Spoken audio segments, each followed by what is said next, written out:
The morning sun painted the crimson forests of New Hanseong in shades of red and gold. Taemin Kang stood at the edge of the colony's protective barrier, his eyes scanning the dense wilderness beyond. He had been a ranger on this frontier world for 5 years now, and he knew every dangerous creature that lurked in those alien trees. But today, something different had arrived. The spacecraft had landed 3 hours ago. It was not like the human ships that came and went from the colony. This one was black as obsidian, shaped like a crouching predator, and it radiated something that made Taemin's instincts scream warnings. His younger sister Yuna had detected it first on her scanners in the xenobiology lab. She had called him immediately, her voice tight with worry. Now Taemin watched as the ship's ramp descended. What emerged made him understand why Yuna had been afraid. The creature stood 8 feet tall on legs that bent backward like a hunting cat. 4 muscular arms hung from its torso, each ending in clawed hands. Its body was covered in sleek black scales that seemed to absorb light. But it was the eyes that held Taemin's attention. They were golden and bright, and they locked onto him with an intelligence that was unmistakably predatory. The creature walked toward the colony gates with measured steps. It carried no visible weapons, but its entire body was a weapon. Muscles rippled under those dark scales with every movement. Taemin had read about these beings in the colonial database. They were called Kelvari, and they were feared across dozens of star systems as the galaxy's most dangerous hunters. Hyunwoo Park, the colony administrator, stood beside Taemin now. He was a practical man who usually kept his emotions hidden, but Taemin could see the tension in his friend's shoulders. Behind them, 24 colonists had gathered, murmuring nervously. Everyone knew what a Kelvari visit meant. Nothing good ever came from drawing their attention. The Kelvari stopped 10 meters from the gate. When it spoke, its voice came through a translator device on its chest. The words were in Korean, probably pulled from the colony's communication signals. I am Vrax of the Bloodfire clan. I come to issue a challenge to the humans of this settlement. Taemin felt his stomach tighten. He stepped forward before Hyunwoo could stop him. I am Taemin Kang, ranger of New Hanseong Colony. What challenge do you bring? Vrax's golden eyes fixed on him, and Taemin felt like a mouse being studied by an eagle. My people have heard stories of humans. You are said to be adaptable, resilient. You survive in places where you should die. These are claims that interest the Kelvari. We are the galaxy's supreme hunters. If humans possess true strength, they must prove it in the hunt. What kind of hunt? Taemin asked, though he already knew. He had read enough about Kelvari culture to understand what was coming. A traditional hunt, Vrax explained. You and I will enter the wilderness with minimal equipment. You will be prey. I will be predator. You receive a head start of 6 hours. If you survive for 7 of your planetary rotations, you win honor for your species. If I catch you and kill you, humans are marked as prey across Kelvari space. The crowd behind Taemin erupted in angry shouts. Hyunwoo grabbed his arm. You can't accept this. It's murder disguised as sport. But Taemin was thinking about what refusal would mean. The Kelvari did not make idle threats. If he refused, Vrax might leave, but he would tell others. The colony would be seen as weak, as prey that hid behind walls. More Kelvari would come, not to challenge, but to hunt freely. The entire settlement would be in danger. What are the exact rules? Taemin asked. Vrax tilted his head, a gesture that might have been respect. You may take basic survival equipment. Water, food, knife, shelter materials. No weapons that could kill me. No communication devices that work during the 7 days. I will carry only my natural abilities and traditional hunting tools. The wilderness will be our arena. If you last the full time, I depart and tell my people that humans earned respect through survival. Yuna pushed through the crowd and grabbed Taemin's other arm. Brother, no. This is insane. Look at him. He's built to kill. Taemin looked at his sister. She was brilliant. The smartest person in the colony, but she had always lived in laboratories and research stations. She did not understand the wilderness the way he did. If I don't do this, everyone here becomes prey. At least this way, it's just me. 1 life risked instead of hundreds. You'll die, she said, and there were tears in her eyes. Maybe, Taemin admitted, but maybe not. I know this forest better than any Kelvari ever could. I've survived 5 years in one of the most dangerous ecosystems humans have ever settled. Give me some credit. He turned back to Vrax. I accept your challenge. The Kelvari's forearms moved in a complex gesture that the translator described as a ritual acknowledgement. You have courage. That is the first requirement of a true hunter. We begin at dawn tomorrow. Prepare yourself. Vrax turned and walked back to his ship without another word. The ramp closed behind him, and the black vessel simply sat there at the forest's edge, waiting like a patient predator. The rest of that day was chaos. Yunwu tried to find legal ways out of the challenge, but there were no laws that covered this situation. The colony had no military presence strong enough to threaten a Kelvari warrior. They were on their own. Yuna threw herself into research, pulling up every scrap of information about Kelvari hunting methods and biological capabilities. She filled data chips with everything she found and made Taman memorize it all. Taman spent the evening in the equipment shed, carefully selecting his survival gear. He chose items he had used hundreds of times: a water recycler that would purify any liquid, concentrated nutrient paste that would sustain him for weeks, his favorite hunting knife with a blade he had sharpened himself, a thermal blanket that weighed almost nothing. Everything had to be light because he would be running. That night he could not sleep. He sat on the roof of his quarters and looked at the stars. Somewhere up there were the Kelvari homeworld and 1,000 other alien civilizations. Most of them saw humans as newcomers, as weak creatures who had only recently learned to travel between stars. Maybe Vrax was right to test them. Maybe humanity needed to prove its strength. Yuna found him as the sun began to rise. She did not say anything, just sat beside him and held his hand like she had when they were children in the Korean countryside, before they had volunteered for colonial service and traveled to this distant world. "Come back," she finally whispered. "I will," Taman promised, though he was not sure he could keep that promise. At dawn, Vrax emerged from his ship. He had painted ritual symbols on his scales in white clay, and he chanted something in his own language that the translator did not interpret. It sounded like a prayer. Taman realized that for the Kelvari, this was not just sport. This was something sacred. Yunwu handed Taman his gear pack. "The beacon will activate automatically after 7 days. When it does, we'll come for you. Just stay alive until then." Taman nodded and walked through the colony gates. The forest stretched before him, vast and crimson and filled with 1,000 dangers. Somewhere behind him, Vrax would wait 6 hours and then begin the hunt. Taman took a deep breath and started running. Taman moved through the crimson forest like water flowing downhill, finding the path of least resistance. He did not run in panic. Instead, he kept a steady pace that he could maintain for hours. This was the ancient human advantage, the thing that had made his ancestors successful hunters on Earth long before they reached for the stars. Humans could not outrun a tiger or outfight a bear, but they could keep moving when other creatures had to stop and rest. The forest around him was alive with sound. Insect-like creatures buzzed through the air, their wings catching the morning light. Small animals rustled in the undergrowth. Above, in the red-leafed canopy, larger predators called to each other. Taman knew all these sounds.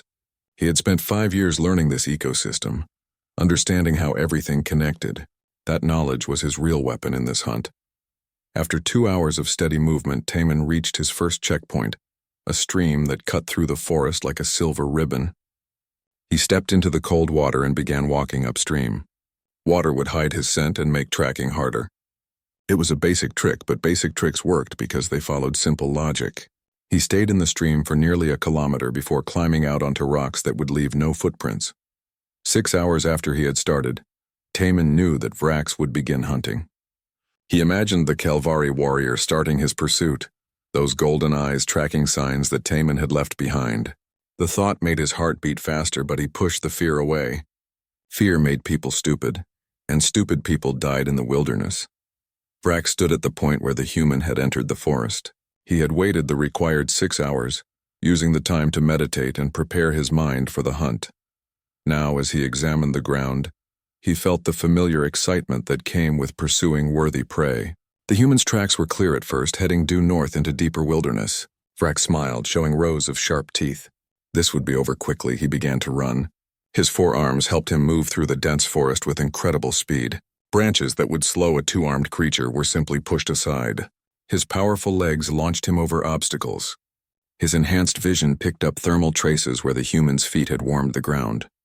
Within an hour, he had covered the distance it had taken Taman 2 hours to cross. Then the trail reached the stream, and Vrax paused. The human had entered the water. This was intelligent. Many prey animals relied only on speed, but this human understood tracking. Vrax followed the stream in both directions, searching for where the prey had exited. It took him 20 minutes to find the rocks and pick up the trail again. His respect for the human increased slightly. By the end of the first day, Vrax had closed the distance significantly, but he had not caught his prey. As night fell, he found evidence of Taemin's camp from the previous night. The human had slept in a tree secured by his thermal blanket. Smart again. Ground predators were more dangerous than climbing ones on this world. Taemin, meanwhile, had put another 10 kilometers between himself and his pursuer. He knew Vrax was faster, but speed meant nothing if you ran in the wrong direction. Taemin was leading the Kelvari on a specific path, through terrain that would slow him down. Dense thickets that would tangle forearms more than two. Steep climbs that favored lightweight over heavy muscle. The second day began with Taemin discovering that Vrax was closer than he had hoped.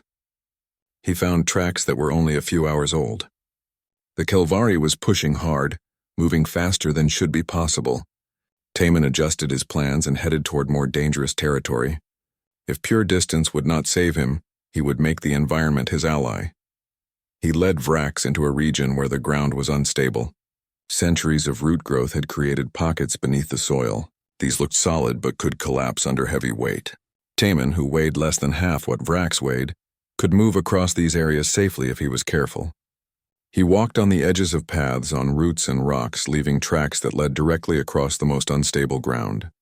Vrax followed the trail with growing admiration. This human understood the wilderness in ways that surprised him. But Vrax was confident in his abilities. He had hunted on 100 worlds in every kind of terrain. He would not be defeated by clever footwork. When he stepped onto the unstable ground following the human's tracks, the earth gave way beneath him. Vrax fell 15 feet into a muddy pit, crashing through layers of roots and soil. He was not injured. His tough body could handle such falls easily, but he was filthy and frustrated. Looking up, he saw how the human had carefully avoided this trap while making it look like a natural path. This was not prey behavior. Prey ran blindly. This human was thinking, planning, fighting back. Pulling himself out of the pit took valuable time. When Vrax finally continued the hunt, he did so with new caution. The human had taught him a lesson about underestimating opponents. Taemin did not know that his trap had worked, but he hoped it had bought him time. He was growing tired. 2 days of constant movement with little sleep was wearing on him. He found a hidden spot beneath a fallen tree and allowed himself 3 hours of rest. His body needed it, even if his mind screamed that he should keep moving. When he woke, it was to the sound of something large moving through the forest.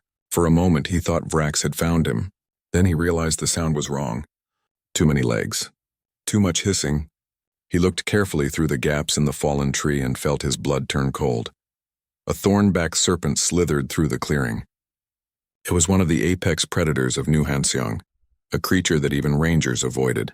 20 meters long, covered in poisonous spines with jaws that could bite through steel. It was hunting, its tongue tasting the air for prey.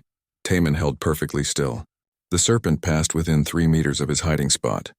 He could smell its acrid scent, hear the scrape of its scales on the ground. Minutes stretched like hours. Finally, the creature moved on, disappearing into the dense forest. Taemin waited another hour before emerging. His hands were shaking. He had survived, but he knew that exhaustion had made him careless.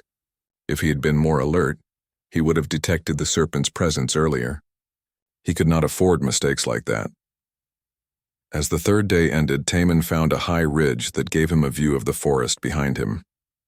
In the distance, he saw movement. Vrax was there, perhaps 5 kilometers back, still following. The Kelvari moved with relentless determination, never stopping, never giving up. Taemin felt a strange mix of fear and respect. This warrior was everything the stories said he would be. That night, Taemin barely slept. He knew the next 4 days would be the hardest. Vrax understood now that this was not a simple chase.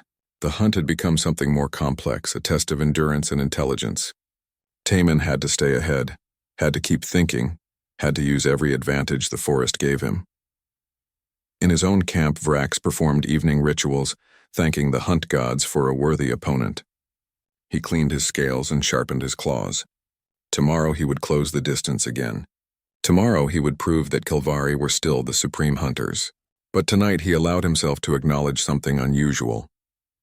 This human had earned respect.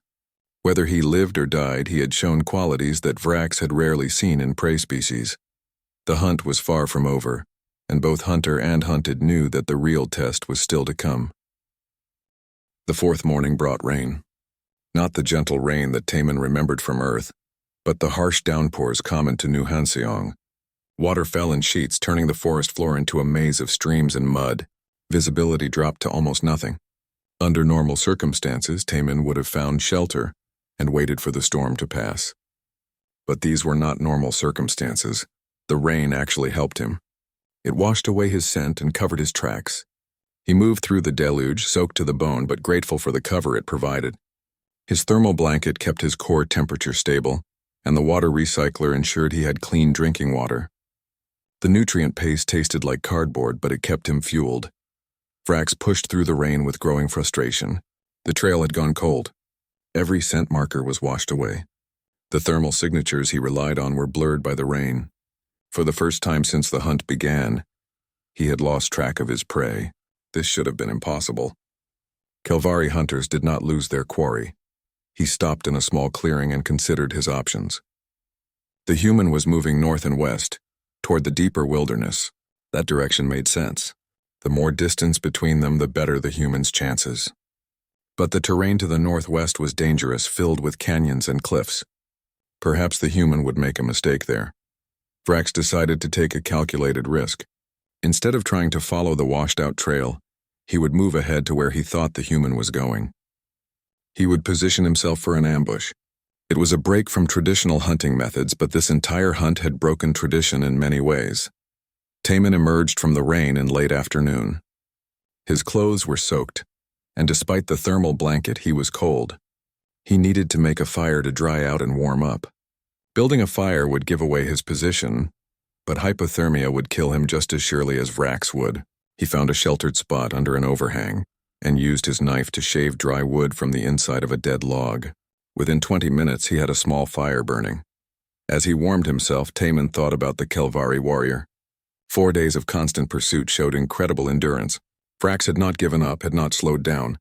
In a strange way, Taman was beginning to understand him. This was not about cruelty or violence for its own sake. For Vrax, the hunt was something sacred, a test that elevated both hunter and hunted. Taman had been raised with Korean values that his grandmother had taught him: respect for elders, loyalty to family, and the belief that true strength required both physical power and moral character. His grandmother had told him stories of warriors who were also scholars, fighters who were also poets. Looking at Vrax through that lens, Taman saw not a monster but a warrior following his own code of honor. The fire died down as evening approached. Taman prepared to move again, planning to travel through the night to gain more distance.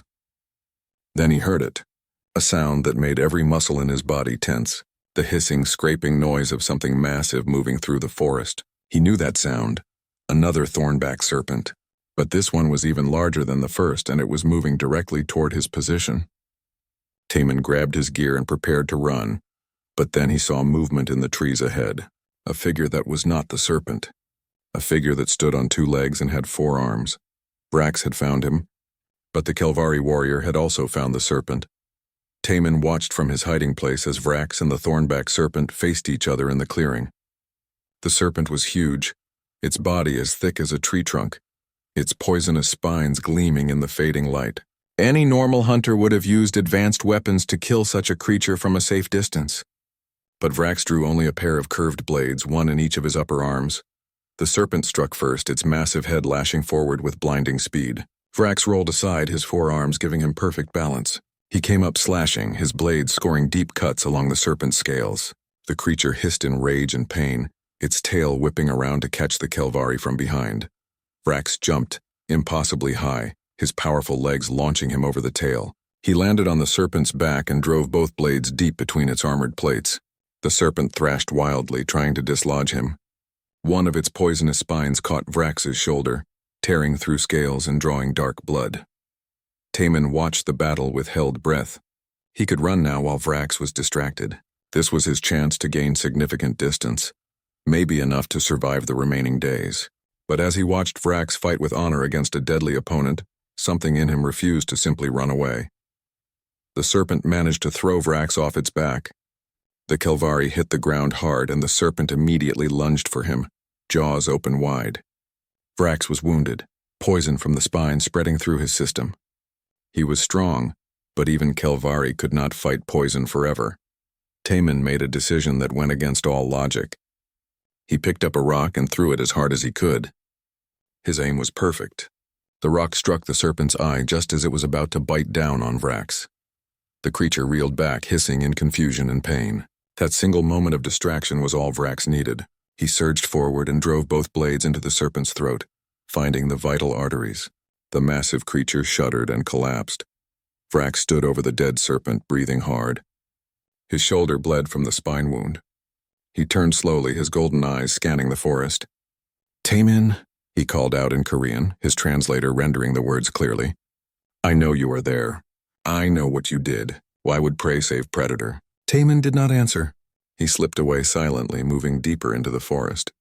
But before he left, he placed something on a rock where Vrax would find it. A small medical kit from his supplies containing antiseptic and bandages. It was all he could spare, but it might help with the poison. Vrax found the medical supplies an hour later. He stared at them for a long time, his mind working through concepts that did not fit his understanding of the universe. Prey ran, predators hunted. That was the natural order. But this human had saved him and then given him medicine. These were not prey actions. These were the actions of an equal, of another hunter who respected the rules of honorable combat. He treated his wound with the human's supplies, carefully cleaning the poison from the cut. As he worked, Vrax realized that his entire worldview was being challenged.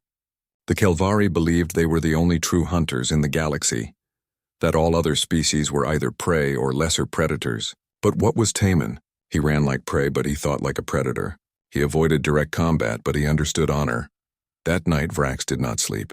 He sat by his own fire and considered everything he had learned. Taemin's trap showed planning and intelligence. His path through dangerous terrain showed deep knowledge of the environment. His decision to save Vrax showed courage and honor. These were all qualities the Kelvari valued in themselves. How could he kill a being that embodied everything the hunt was supposed to teach? Taemin, several kilometers away, was asking himself similar questions. He had been raised to see aliens as threats or at best as strange neighbors in the galaxy. But Vrax had fought the serpent with honor, using only traditional weapons when he could have used technology. The Kelvari's pursuit had been relentless but not cruel. There was a code that Vrax followed, rules that he would not break even to ensure victory. The next morning, when Vrax began tracking again, his approach had changed. He moved more slowly, deliberately leaving signs of his passage. He was no longer trying to surprise Taemin. Instead, it felt like he was inviting observation, allowing the human to see him and understand him. The hunt continued, but its nature was shifting into something neither of them had expected. Taemin noticed the change. He watched from hiding places as Vrax moved through the forest. The Kelvari stopped to observe plants, to study the ecosystem. He saw Vrax pause by a stream and carefully move stones back into place after crossing, minimizing his impact on the environment. These were the actions of someone who respected the wilderness, who understood that the forest was not just an arena, but a living thing deserving care. By the end of the 5th day, both hunter and hunted had reached an unspoken understanding. The hunt would continue because neither could break the rules they had agreed to. But something deeper was happening. A connection forming between two beings who should have been enemies but were discovering they had more in common than either had imagined. The 6th day dawned with an eerie stillness in the air. Taemin woke in his hidden camp and immediately knew something was wrong. The forest was too quiet. Birds that should have been calling were silent. Small animals that usually rustled through the undergrowth were nowhere to be heard. In his 5 years on New Hanseong, he had learned to read these signs. Silence meant danger. He packed his gear quickly and started moving, but the unease followed him. The sky was darkening even though it was early morning. Thick clouds rolled in from the west, moving faster than natural weather should move. Taemin recognized the signs of an atmospheric storm, the kind that could turn the forest into a death trap with lightning, floods, and winds strong enough to uproot trees. He needed shelter immediately. The forest offered some protection, but not enough for what was coming. Taemin changed direction, heading toward a ridge where he remembered seeing caves. The storm was closing in fast. He could hear thunder in the distance, feel the air pressure dropping. Vrax saw the storm coming too. He had been tracking Taman through the morning, closer now than he had been in days. The human was tired, making small mistakes that left clearer signs. Vrax had been planning to close the distance today to finally end the hunt. But the storm changed everything. Even a Kelvari warrior could not fight nature itself. He also needed shelter. The storm hit like a hammer. Rain came down so hard it felt like being beaten. Lightning split the sky, striking trees and setting them ablaze despite the rain. Wind screamed through the forest, tearing branches loose and sending them flying like missiles. Taman ran toward the caves, his heart pounding. A tree crashed down behind him, missing him by meters. He reached the ridge and found a cave entrance, diving inside just as a massive bolt of lightning struck the ground where he had been standing. The cave was deep and dark, but it was dry. Taman collapsed against the wall, gasping for breath. His clothes were shredded from branches and thorns. His body ached from exhaustion, but he was alive. He gathered dry materials from deeper in the cave and built a fire. The light pushed back the darkness, revealing that the cave system was larger than he had thought. Passages led deeper into the ridge. As he warmed himself by the fire, Taman heard something that made him freeze. Footsteps. Heavy footsteps coming from one of the other passages. Vrax emerged into the firelight, and both of them stopped, staring at each other. The Kelvari had found shelter in the same cave system from the opposite side. They were trapped together by the storm, hunter and prey in the same space with nowhere to run. Taman's hand went to his knife, though he knew it would be useless against a Kelvari warrior. Vrax's forearms tensed, his claws extending slightly. For a long moment, neither moved. Outside, the storm raged. Inside, two beings faced each other across a small fire. Then Vrax did something unexpected. He sat down across from Taman, slowly and deliberately, showing that he was not attacking. His golden eyes reflected the firelight. 7 days are not yet complete, he said through his translator. The rules of the hunt must be honored. While the storm continues, we are both simply survivors seeking shelter. Taman slowly sat down as well, keeping his eyes on Vrax. You could end it now. No one would know. I would know, Vrax replied. The hunt gods would know. Honor is not about what others see. It is about what we are when no one watches. They sat in silence for a while, listening to the storm. Then Taman spoke. Why is the hunt so important to your people? Vrax considered the question. The hunt is the foundation of Kelvari civilization. We believe that in the struggle between predator and prey, both are elevated. The prey becomes faster, smarter, stronger by surviving. The predator becomes wiser, more skilled by pursuing. The hunt is not about death. It is about the growth that comes from being tested. But someone dies at the end, Taman pointed out. Yes, Vrax acknowledged. Death is part of nature, but a death in the hunt is honorable. It has meaning. It is not waste or cruelty, he paused. You saved my life during the serpent attack. Why, Taman thought about how to explain.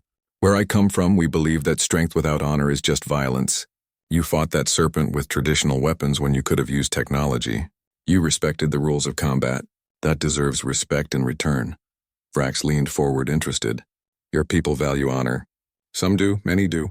My grandmother taught me that a true warrior must be more than just strong. They must be wise and compassionate too. Taman smiled slightly. She would probably say that hunting someone just to prove superiority is not very wise. Perhaps she would be right, Vrax admitted. But I cannot stop now. The hunt has begun. It must be completed. I understand, Taman said. I won't ask you to break your rules. They talked through the night as the storm continued. Vrax spoke of Kelvari culture, of a society built on the philosophy of constant improvement through challenge. Taman spoke of human history, of persistence hunting where humans would chase prey for days until it collapsed from exhaustion. He talked about how humans had survived by adapting, by working together, by refusing to give up no matter how impossible things seemed. As dawn approached and the storm began to fade, Vrax found himself looking at Taman differently. This was not prey. This was another type of predator, one who used different methods but followed similar principles. In Kelvari culture, there was a word for warriors who hunted together as equals. Iktharis, brother hunters. When the sun rises, the hunt continues, Vrax said. But I want you to know that you have earned my respect. Whatever happens, you have proven that humans are not prey. And you've shown me that being a predator doesn't mean being cruel, Taman replied. Your people aren't monsters. You're just different. They emerged from the cave as morning broke. The storm had passed, leaving the forest washed clean. But they had only gone 100 meters when they heard sounds that made both of them tense. Hissing, clicking sounds, many of them, coming from multiple directions. From the undergrowth emerged creatures that Taman had only seen in warning files. Razorbacks. Pack hunters with armored carapaces and mandibles that could cut through metal. They were rare, usually staying in the deep wilderness, but the storm must have driven them into this area. There were 7 of them, and their eyes were fixed on Taman and Vrax. These creatures are dangerous even to Kelvari, Vrax said quietly. I know, Taman replied. I've seen what they do to colonists. The Razorbacks circled them, intelligent enough to coordinate their attack. One lunged at Taman. He dodged, but his knife would barely scratch their armor. Another attacked Vrax, who blocked with his forearms, his scales protecting him but not stopping the force of the impact. We cannot fight them separately, Vrax said. Back to back. Fight as one.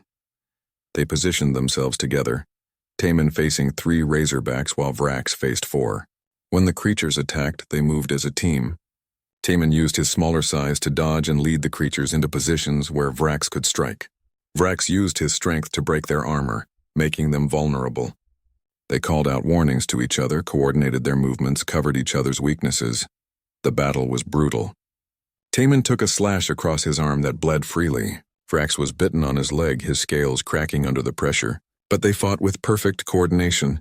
2 warriors moving as one. Slowly they brought down the Razorbacks one by one. When the last creature fell, both of them collapsed, wounded and exhausted.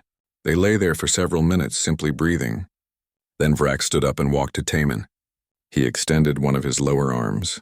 Taman looked at the hand uncertainly, then took it. Vrax pulled him to his feet.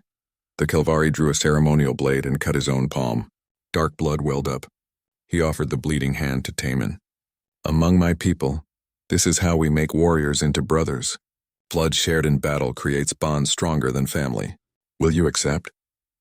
Taman cut his own palm with his knife and gripped Vrax's hand. Their blood mixed. I accept. Vrax spoke words in his own language, ancient ritual phrases that the translator did not interpret. Then he switched to Korean. You are Ichthyrus now, brother hunter. The hunt is ended, not because time ran out, but because I have found something more valuable than victory.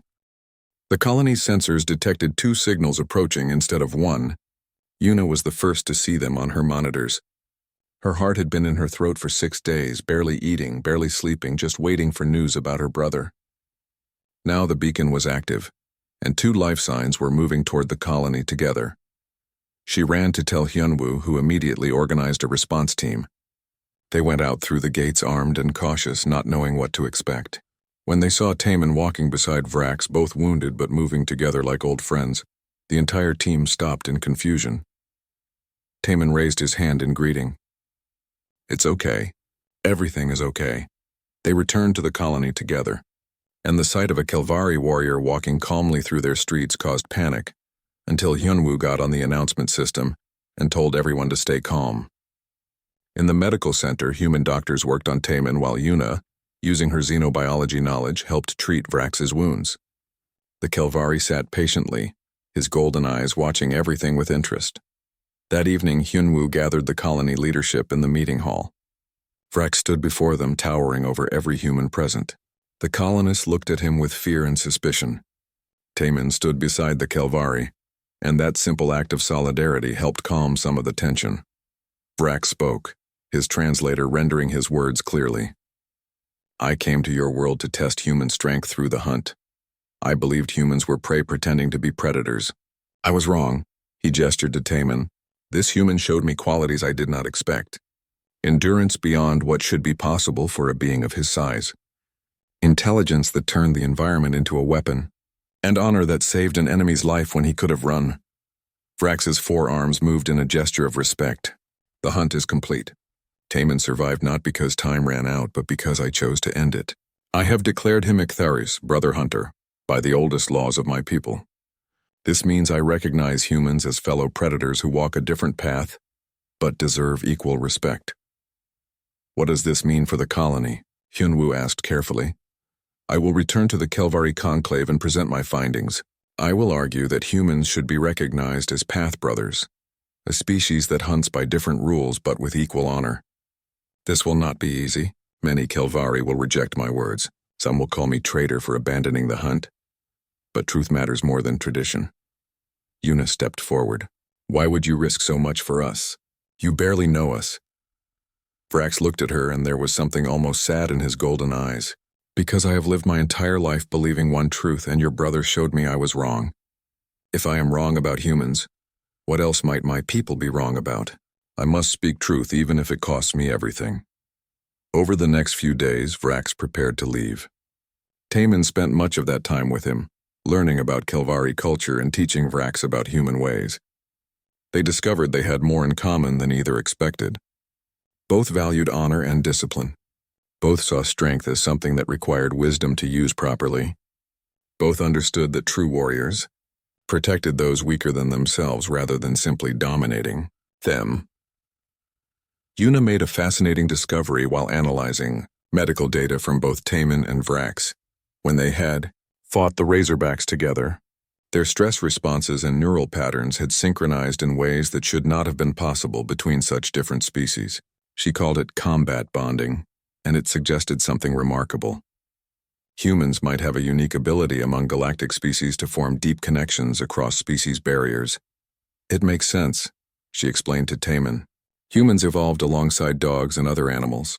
We've always formed bonds with other species. Most aliens evolved in isolation, only dealing with their own kind. But we learned to see other creatures as partners, as family, even when they looked nothing like us. So we can make friends with anyone? Taemin asked. Maybe not anyone, Yuna said, but more easily than other species can. That might be humanity's real strength. Not that we're the best fighters or the smartest thinkers, but that we can work together with anyone who's willing.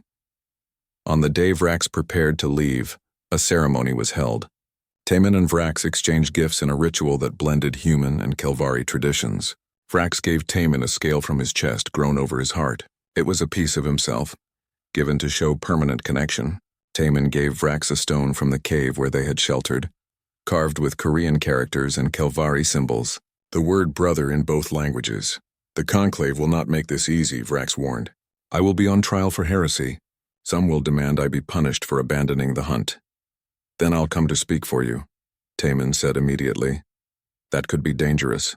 The conclave does not always welcome outsiders. You risked everything to tell the truth about humans. The least I can do is stand beside you when you need support. They gripped hands one final time, human and Kelvari, joined by blood and battle. Then Vrax boarded his ship and lifted into the sky, heading toward whatever fate waited for him among his own people. 6 months passed. Taemin returned to his ranger duties, but everything felt different now. The colonists treated him as a hero, though he did not feel like one. He had simply survived and made a friend. Yuna published her research on cross-species bonding, which attracted attention from xenobiologists across human space.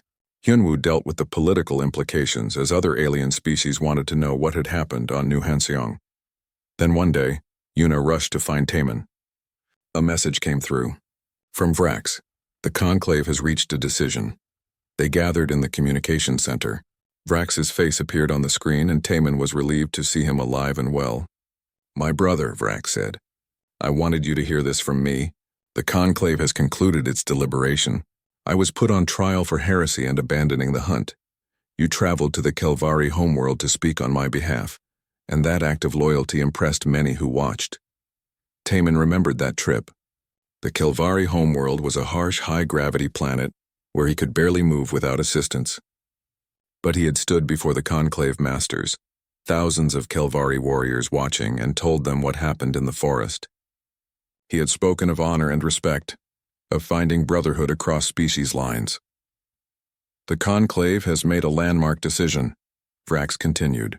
Humans are now recognized as path brothers, not prey, not lesser predators, but hunters who walk a different path with equal honor. This opens possibilities for alliance and cultural exchange between our peoples. Cheers erupted in the communication center. Hyunwoo pumped his fist in the air. Yuna hugged her brother, but Taemin was focused on Vrax's face. There is more, Vrax said. I have been appointed as cultural liaison to human space. I will be returning to New Hanseong to establish the first joint Kelvari human training program. We will teach each other's methods, share knowledge, build understanding. 3 weeks later, Vrax's ship landed again at the colony. This time he was welcomed with celebration instead of fear. He and Taman established a training program where human rangers and young Kelvari warriors learned from each other. Humans learned Kelvari hunting techniques and combat methods. Kelvari learned human persistence tactics and environmental adaptation. The first training session was chaotic. Young Kelvari warriors were frustrated by how weak humans seemed physically. Human rangers were intimidated by Kelvari strength and ferocity, but Taman and Vrax led by example, showing how two different species could work together and become stronger than either was alone. One young Kelvari named Kira asked Vrax during a break, "How can you teach alongside prey? How can you hunt beside them?" Vrax looked at Taman and something like warmth showed in his golden eyes. "Because I learned that the greatest hunt is not the conquest of others but the discovery of yourself. And sometimes a predator finds its truth reflected in the eyes of another predator who walks a different path."